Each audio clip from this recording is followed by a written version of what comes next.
vidéo pour vous parler d'Internet et de la pornographie.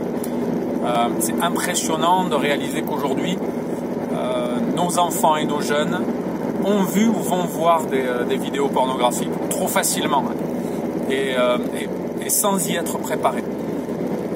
Voilà, je connais un enfant de 7 ans qui est tombé sur une vidéo pornographique parce qu'il a pris la tablette de son frère plus âgé et parce que cet accès a été trop facile.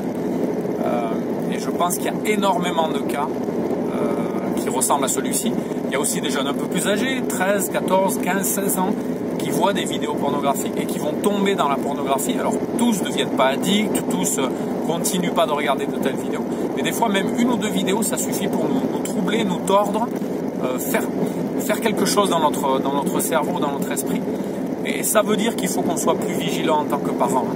Bien sûr qu'il faut militer pour qu'il y ait un encadrement plus important dans la loi, pour que l'accès à la pornographie soit moins simple. Il est trop simple et trop facile.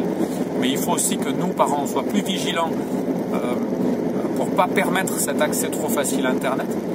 Et puis, il faut qu'on prépare les enfants à ça. Parce que nos enfants, si ce n'est pas déjà fait, vont voir de telles images et il faut qu'on leur en parle avant qu'ils les voient.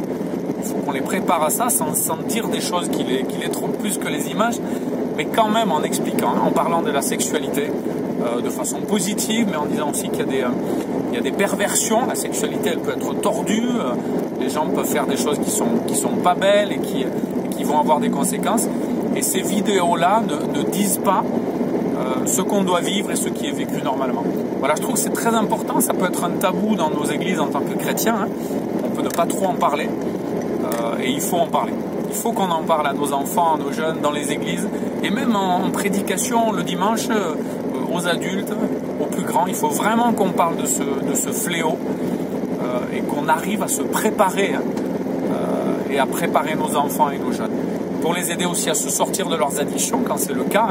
Il faut vraiment que la parole soit libérée, que nos jeunes comprennent qu'ils peuvent parler de ça, qu'on ne va pas être choqués, et que c'est cet accès trop facile qui crée des situations vraiment très difficiles et qui va créer parfois, pas toujours, mais parfois de vrais problèmes dans la vie sexuelle, dans le rapport à la sexualité pour les jeunes et des fois dans l'homosexualité. C'est parce qu'il y a des choses qui deviennent tellement difficiles à imaginer dans une relation sexuelle normale qu'on se tourne vers l'homosexualité. En tout cas, voilà, c'est un avis chrétien, c'est un avis personnel, mais sur la pornographie, je crois que vraiment il faut qu'on soit plus vigilant, plus rigoureux et que la parole soit libérée, qu'on prépare nos enfants et nos jeunes et qu'on prie pour ça aussi.